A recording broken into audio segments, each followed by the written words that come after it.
Y nuestro tema ahora es el engaño triple, es decir, el engaño triple de una religión sin Cristo. Este engaño triple, y estamos utilizando este término en el sentido de un autoengaño. Y aquí encontramos en esta segunda parte de este capítulo 7, que es tan notable, vemos cómo los principales sacerdotes y los escribas y los fariseos, vemos cómo ellos pensaban que estaban unidos a Dios, pensaban que tenían comunión con Él. Y ese ya es un engaño. Ellos también pensaban que ellos tenían poder, para mantener su sistema como estaba, y también tenían poder para desaparecer a Cristo. Y también pensaban que ellos tenían conocimiento de la Escritura y de la ley. Y no tenían ninguna de estas cosas que he mencionado, así como la narrativa en la segunda parte de Juan 7 nos aclara. Y Cristo está enseñando en el templo, y tenemos aquí el mes de octubre.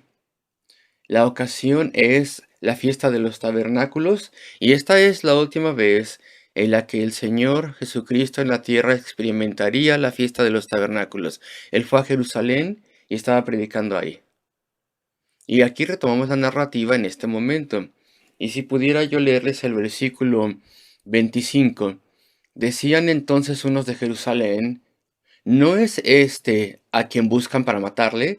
Ellos sabían al respecto de estos planes para matarle. Esas grandes multitudes que venían de fuera de Jerusalén no sabían de estos planes, pero los de Jerusalén sí sabían de esos planes para matarle.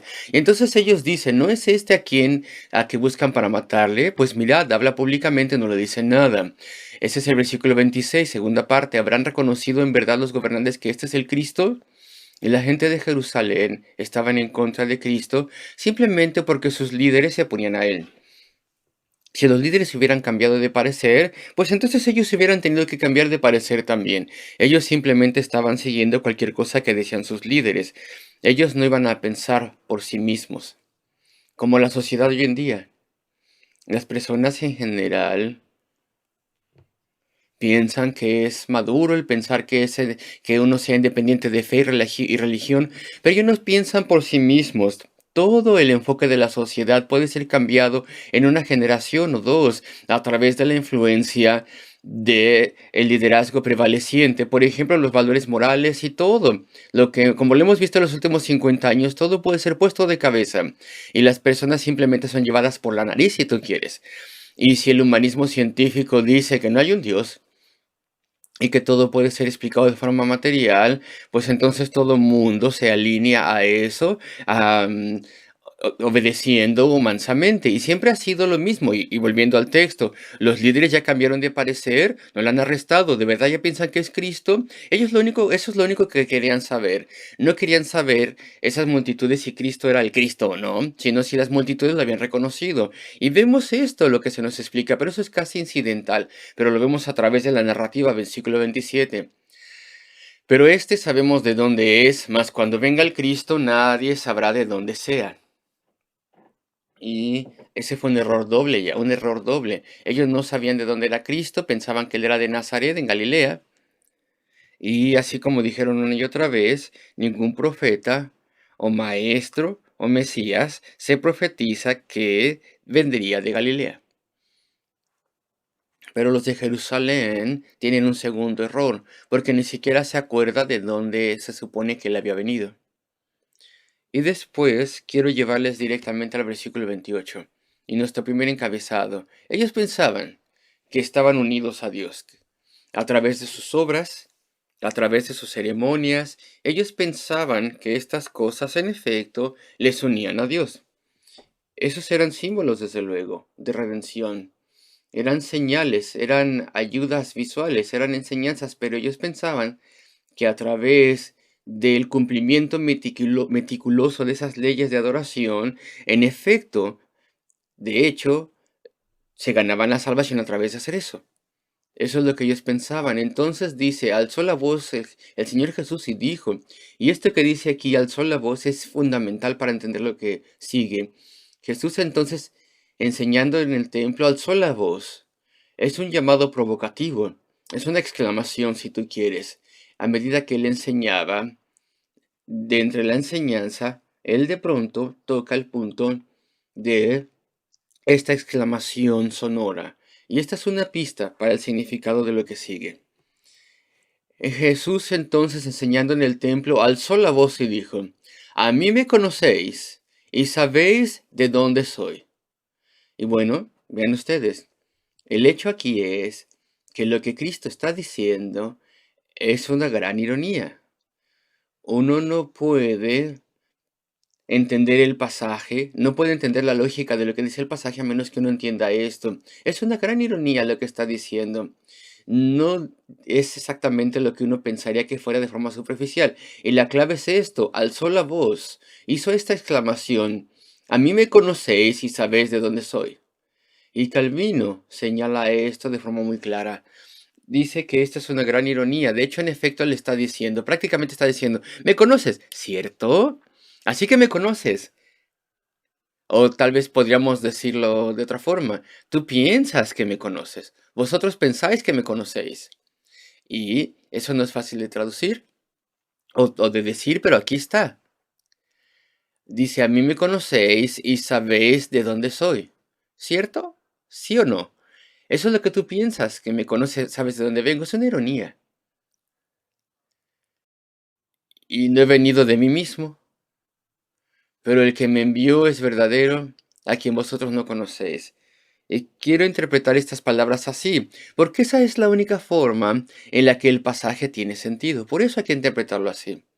Y entonces yo creo que esa es la forma correcta de interpretarlo, para entender bien el pasaje, para que lo podamos entender. ¿Me conoces, cierto? Tú piensas que me conoces, tú crees. Bueno, ese tiene que ser el significado, no puede ser otro, porque Juan a través de estos capítulos se esfuerza en decirnos por todas partes que ellos no le conocían. Y ese es un hecho.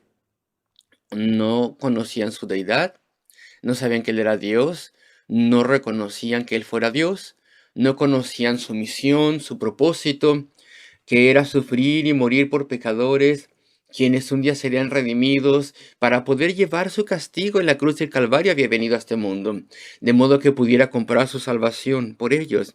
Ellos no sabían lo que Él estaba haciendo, no lo entendían. Ellos no conocían sus atributos, su poder. De otra forma, hubieran pensado que de otra forma no hubieran pensado que podían arrestarlo y asesinarlo y terminar la fe cristiana tan fácilmente. Entonces, esta es la forma en la que debemos entender el pasaje. A mí me conocéis y sabéis de dónde soy.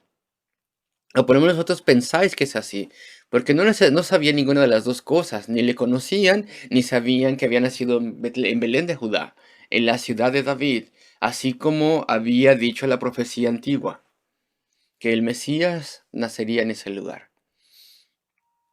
Sin embargo, después les dice, yo no he venido de mí mismo, yo no he venido por mi propia iniciativa, yo he venido por la iniciativa de toda la deidad, mi Padre, yo y el Espíritu. Él pudo haberles dicho, pero no lo hubieran entendido. Yo he venido de Dios el Padre. Pero dice, el que me envió es verdad. ¿Y por qué dice eso? El que me envió es verdadero. Es como si él estuviera diciendo, el que me envió testificará de mí. Vosotros no testificaréis de mí. Vosotros no sabéis quién soy yo. Pero él iba a testificar de mí. Él ya estaba testificando de mí. A través de las obras que yo hago, él está testificando de mí. A través de esos grandes milagros, él testificará de mí después de que sufra y muera en la cruz del Calvario. Y también en la resurrección, yo de forma pública seré respaldado y aceptado por el Padre. Y claro que Él es de forma eterna el Hijo del Padre, pero el Padre casi de forma pública respaldaría el éxito de la muerte expiatoria de Cristo. Y el Padre y el Hijo se unirían en la resurrección. Mi Padre es verdadero, Él me respaldará y su respaldo es verdad. Él iba a ser respaldado por su ascensión y también por los grandes actos que Él haría a través de los apóstoles al darles algo de sus dones de sanación y el Espíritu Santo y la salvación de las almas. 3.000 en Jerusalén, después 5.000 después del día de Pentecostés, y después todavía más personas. Algunas personas dicen que en general tiene que haber sido unos 40.000 en unas cuantas semanas, ahí en Jerusalén, después del Pentecostés. Y después, claro, el Padre le respaldaría en ese terrible juicio que vendría sobre Jerusalén en el año 70 después de Cristo, cuando los romanos destruyeron todo, y el Padre le respaldaría una vez más cuando él volviese, o cuando él vuelva en el juicio en general. Y él una y otra vez iba a ser respaldado por el Padre. Y tal vez eso es lo que él quiere decir aquí cuando él dice, el que me envió es verdadero y será, eh, implica que lo respaldaría. Y dice después, a quien vosotros no conocían al Padre, no aceptaban a Dios, no fueron justificados y limpiados por Dios, no tenían ninguna noción del pecado. Punto número uno. Los principales sacerdotes, los fariseos, los escribas, no entendían el término y no entendían la excesiva pecaminosidad del pecado. Eso es lo que dijo el apóstol Pablo. No entendían la depravación del corazón humano, no entendían cuán terrible es nuestro estado y cuán imposible es ganar o ganar el favor de Dios a través de nuestras obras. No entendían nada de esto, no entendían cuánto necesitamos el perdón y que Dios nos limpie y que Cristo tome nuestro castigo y sufra en nuestro lugar. Ellos nunca iban a entender esas cosas, no tenían ninguna noción del pecado. Algunas personas parece que vienen a Cristo con muy poca noción del pecado. Y he visto que eso le ha pasado a muchas personas muchas veces. Su conversión ha sido demasiado fácil. Simplemente dicen que han abierto su corazón a Cristo o que han decidido creer en Cristo. Y nunca han visto la maldad de su corazón, nunca han visto su necesidad. La naturaleza de su pecaminosidad ante Dios nunca la vieron, nunca han sido quebrantados, nunca han buscado a Dios, nunca la han encontrado, nunca se han dado cuenta que tienen que depender de Cristo. Y todo eso es esencial. El sumo sacerdote, los escribas y los fariseos no sabían, no conocían nada de eso. Personas que siguen sistemas religiosos que dependen de obras o ceremonias, normalmente esas personas conocen muy poco al respecto de esto. Y nosotros ya cantamos 2 himnos de Charles Wesley esta mañana. Normalmente nos enfocamos más en Isaac Watts. Sin embargo, hay unas palabras de Wesley que les quiero leer. Y no me molesta el tono, la tonada, la melodía. Creo que no importa, pero si lo leemos simplemente veremos la solemnidad, cómo necesitamos tener convicción de pecado para venir a Cristo y depender de Él.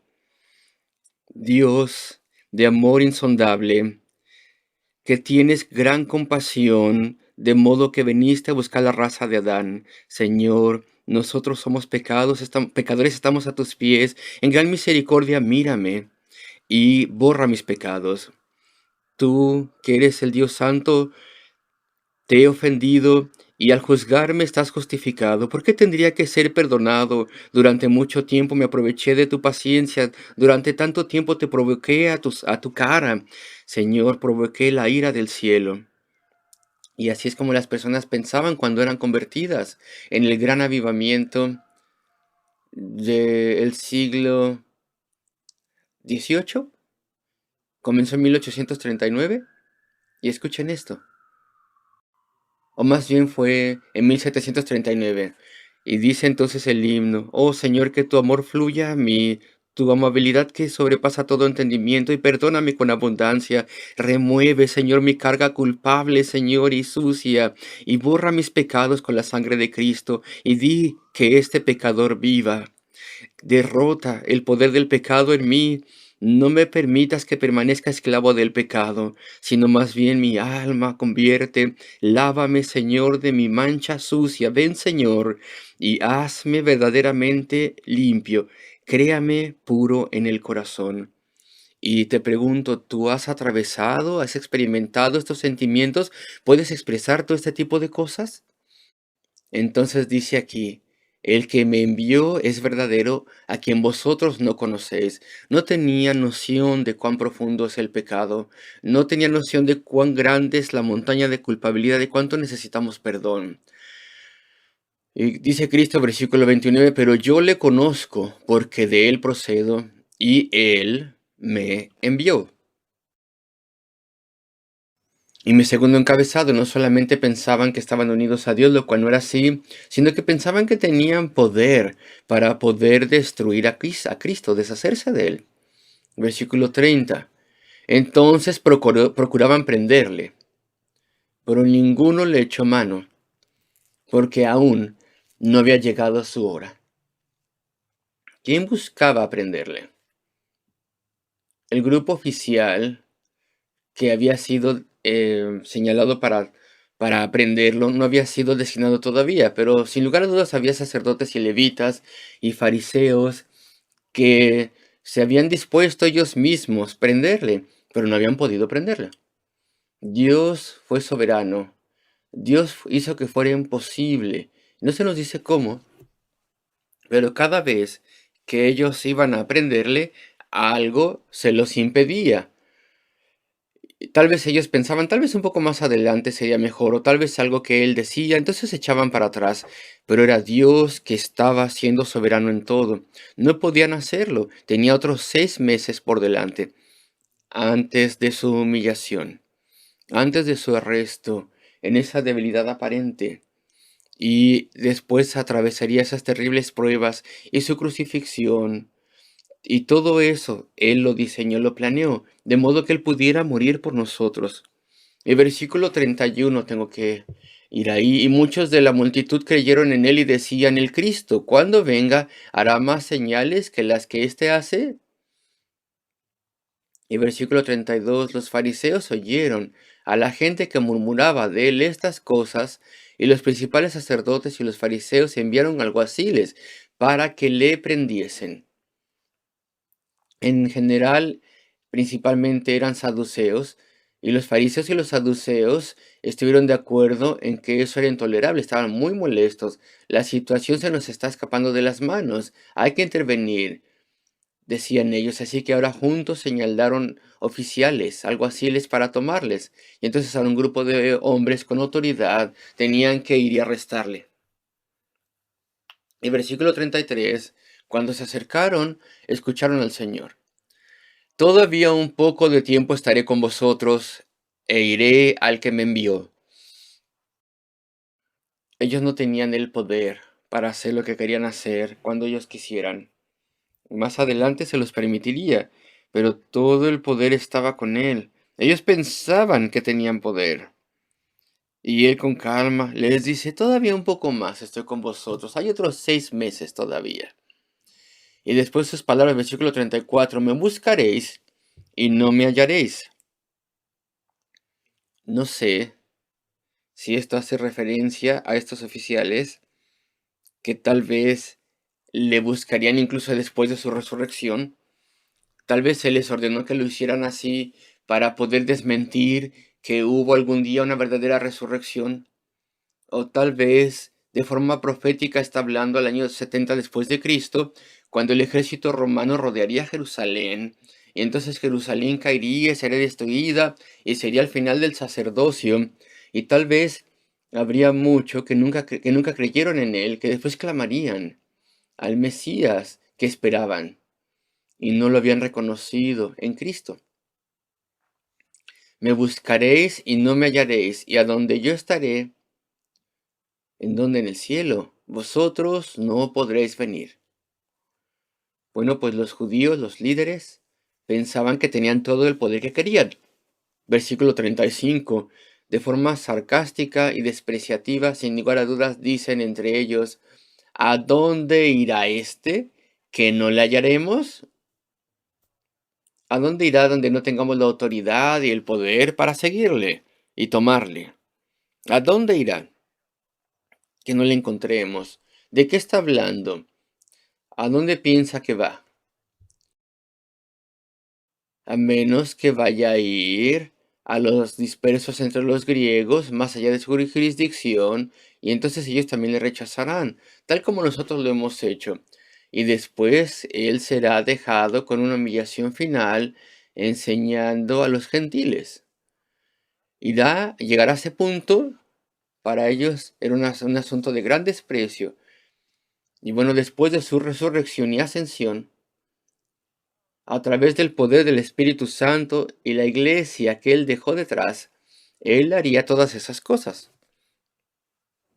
Jerusalén sería evangelizada, Judá y Galilea también, Samaria y las regiones más allá, donde los judíos de la dispersación habían ido, y también los gentiles serían evangelizados, y habría una gran cosecha, y la misión de Dios al mundo sería exitosa.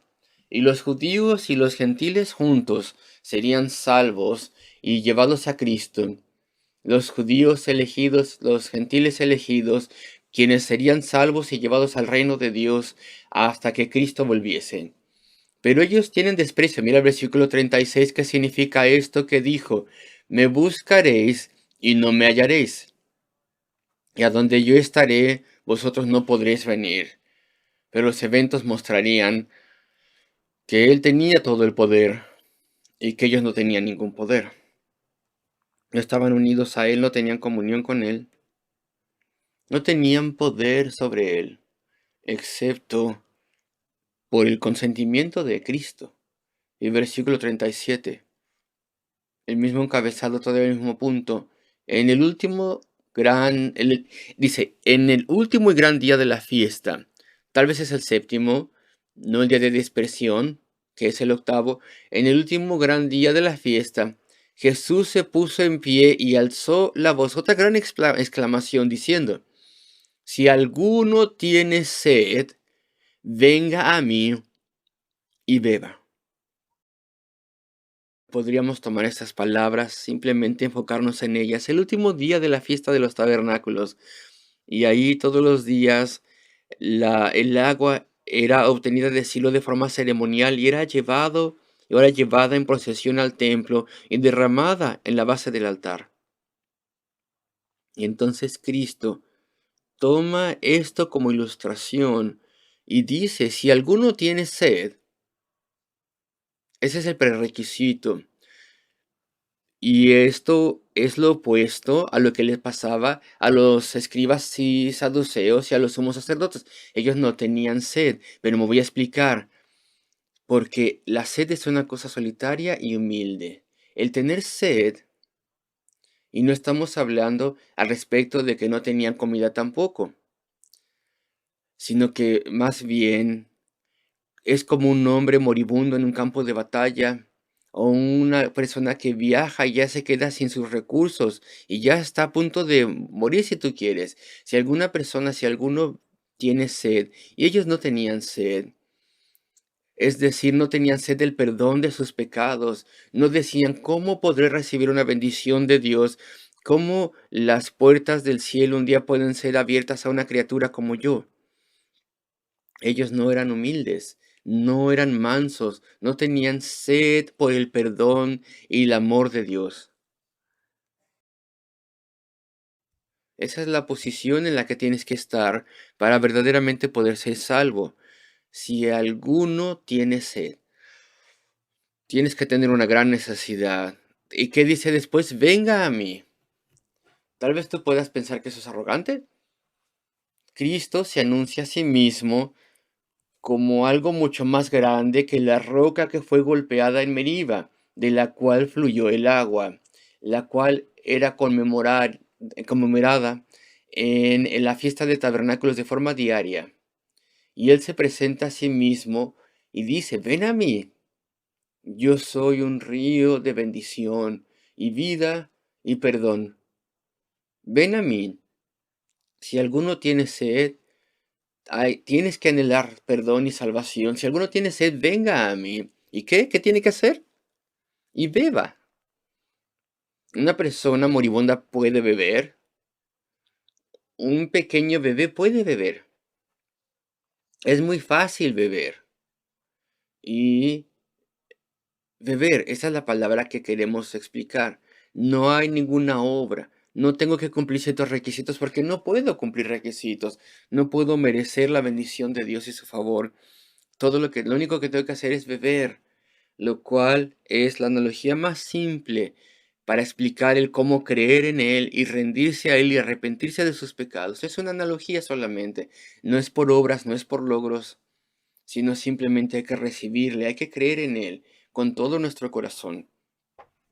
Dice, venga a mí y beba.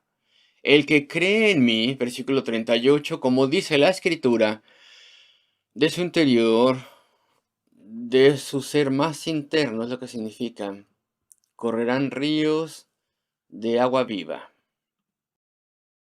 Y los fariseos no lo tenían. Pero tú tendrás algo en lo profundo de ti que generará vida, nueva vida, comunión con Dios, de modo que pueda ser una fuente de oración y fuente de entendimiento y ayuda para otros. Entonces dice eso, de lo más profundo de la persona. Y claro que es una ilustración de la conversión a través del poder del Espíritu, el cual nos cambia y nos da una nueva mente y un nuevo corazón, nuevos motivos, nuevo servicio a Cristo y palabras para otros. Versículo 39. Esto dijo del Espíritu que habían de recibir los que creyesen. Los que creyesen en él, pues aún no había venido el Espíritu Santo porque Jesús no había sido aún glorificado.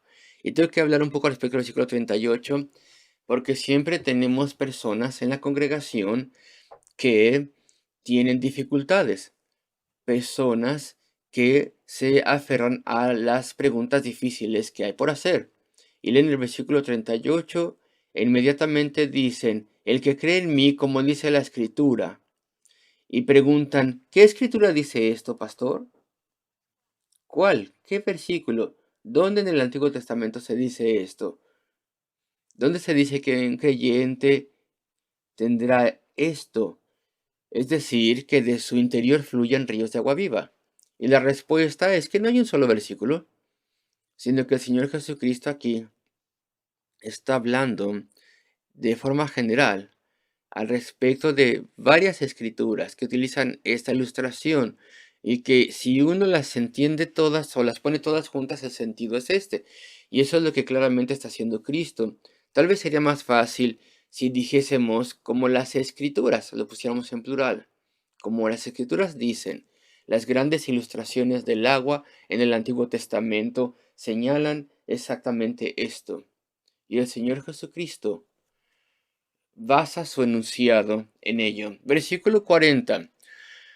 Entonces algunos de la multitud oyendo estas palabras decían, verdaderamente este es el profeta, es decir, el Cristo, el profeta, profetizado por Moisés. Es decir, que Dios levantaría a alguien que en muchas formas sería como Moisés. Y otros decían más llanamente, este es el Cristo. Pero algunos decían, ese problema de siempre, ¿de Galilea ha de venir el Cristo? Ellos no sabían y tampoco preguntaron, tal vez no querían saber, y de hecho no supieron que él de hecho vino y nació de Belén.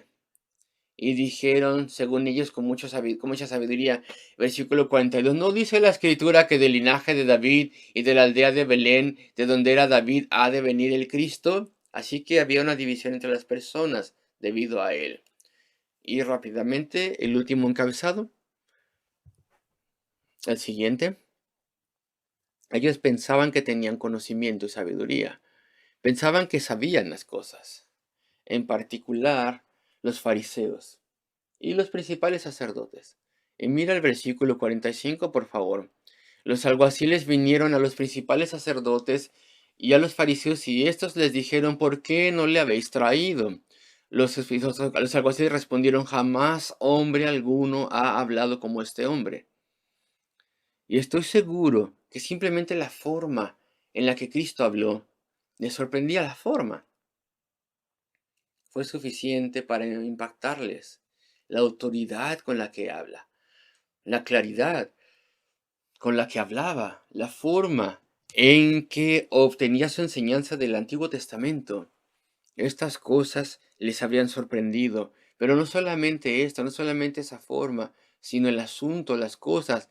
Dice que jamás hombre alguno ha hablado así. Escucharon uno de los clamores más tiernos de Cristo: si alguno tiene sed, venga a mí y beba. Y esos oficiales endurecidos fueron conmovidos por la compasión que había en esas palabras y por el fervor con el que se dijeron esas palabras: perdón, vida, y esto dado libre y gratuitamente por Dios. Y entonces dijeron que ningún hombre ha hablado así. Nunca hemos escuchado a los sacerdotes predicar así. Y nunca hemos escuchado esta ternura, esta amabilidad, este clamor, un clamor como este. No pudieron hacerlo. No pudimos llevarlo. Y aparte de eso, él dijo: no puedes tomarme todavía, no me puedes llevar. Un poco más, todavía estaré con vosotros. Hay un poco más de tiempo. Y después voy a mi padre. Y había algo al respecto de cómo dijo las cosas. No pudieron prenderlo. Los fariseos le respondieron: ¿también vosotros habéis sido engañados? Los fariseos pensaban que ellos sabían las cosas, y entonces todos los demás eran simplones y eran ignorantes y engañados. Mira la arrogancia que tenían. Versículo 48. ¿Acaso ha creído en él alguno de los gobernantes, fariseos, saduceos, gobernantes o de los fariseos? ¿Tú crees que eres más sabio que nosotros? Ellos pensaban que sabían las cosas, que conocían la ley y las profecías al respecto de Cristo, pero no sabían de forma exacta ninguna de estas cosas. Despreciaban a la gente ordinaria que cuidaban ellos, versículo 49. Mas esta gente que no sabe la ley, maldita es. Solamente nosotros, decían, y solamente nosotros tenemos derecho a pronunciar las cosas. Suena como el Papa Católico Romano y la jerarquía de la Iglesia Católica, ¿no es cierto? Solamente nosotros tenemos el derecho de interpretar la escritura, como si estuvieran por encima de la escritura. Y eso es exactamente el vocabulario de los fariseos, de los principales sacerdotes. Y versículo 50. Y aquí vemos hasta dónde llegaba su arrogancia y confianza. Les dijo a Nicodemo, y él era uno de ellos, y era un hombre de alto rango entre ellos, alguien que tenía que ser respetado. Nicodemo les dijo, el que vino a él de noche, a Jesús de noche, el cual era uno de ellos, dice versículo 51. Y lo que les dice Nicodemo es sumamente estratégico. ¿Puedo yo decírselos así? Él no les reta de frente, él sabe lo que implicaría un fariseo en contra de todos los demás, pero él señala algo que estaban haciendo que estaba en contra de la ley. Los que según ellos estaban guardando la ley y defendiendo la ley de Moisés, la estaban rompiendo. Y lo dice de forma gentil, sin lugar a dudas, pero los hace tropezar. Versículo 51. ¿Juzga acaso nuestra ley a un hombre si primero no le oye y sabe lo que él ha hecho? Tú estás enviando a los oficiales a arrestarle, quieres que muera, y no hemos escuchado todavía de él. Él no ha tenido una defensa razonable. Pero ellos no tenían tiempo de nada de eso, no tenían ganas de nada de eso. Y estaban con tan grande certeza de que ellos estaban unidos a Dios y que tenían el poder y que sabían lo que es correcto, que simplemente le insultan a este hombre de alto rango que era de entre ellos y le dicen: ¿eres tú también Galileo? Escudriña y ve que de Galilea nunca se ha levantado profeta. Y hasta ahí termina todo. Ya después todo el mundo se va a su casa y parece que se salen con la suya. Pero este pasaje no solamente trata al respecto de ellos, sino al respecto de toda falsa religión. Ellos pensaban que estaban unidos a Dios, pero no le conocían de forma profunda y personal. No tenían noción de su pecado y necesidad. Nunca se arrepintieron. Nunca buscaron la misericordia libre de Dios, reconociendo que ese era el único camino a la salvación, sino que confiaban en ceremonias y en religión, y la religión falsa siempre confía en sacerdotes o en personajes poderosos, en ceremonias o lo que sea, antepasados o lo que sean. Sin embargo, la única forma en la que podamos tener comunión con Dios es a través de Cristo, quien es el único Salvador. Hay que creer en Él, hay que arrepentirnos delante de Él y hay que tener obediencia a Él. Y hay que recibir perdón libre y gratuito y una una nueva vida. Ellos pensaban que tenían poder. Ese fue el segundo encabezado. Y pensaron que tenían poder sobre Cristo, sobre los eventos, pero no tenía ningún poder. La falsa religión no te da poder. No te da poder sobre el pecado, ni tampoco poder para forjar tu carácter, ni el poder de la oración. No te da poder para poder atravesar la muerte e ir al cielo y a la gloria. No hay poder en la falsa religión. Ellos pensaban que tenían conocimiento, pero no entendían la escritura. De principio a fin, la Escritura habla al respecto de la necesidad de un perdón libre y gratuito, de la gracia de Dios. Los sacrificios del Antiguo Testamento señalan el gran sacrificio cuando Cristo, la segunda persona de la deidad, vendría y moriría por aquellos que serían salvos. Queridos amigos, no tenemos conocimiento. El conocimiento solo viene a través de Cristo. Entonces aquí tenemos tres cosas vitales: estar unidos a Dios, la comunión con Dios, el tener poder sobre nuestro pecado y sobre la muerte, y poder con Dios en la oración, y tener conocimiento del camino a la salvación, de la voluntad de Dios, y también entendimiento de la naturaleza humana y todas las cosas que vienen a través de Cristo.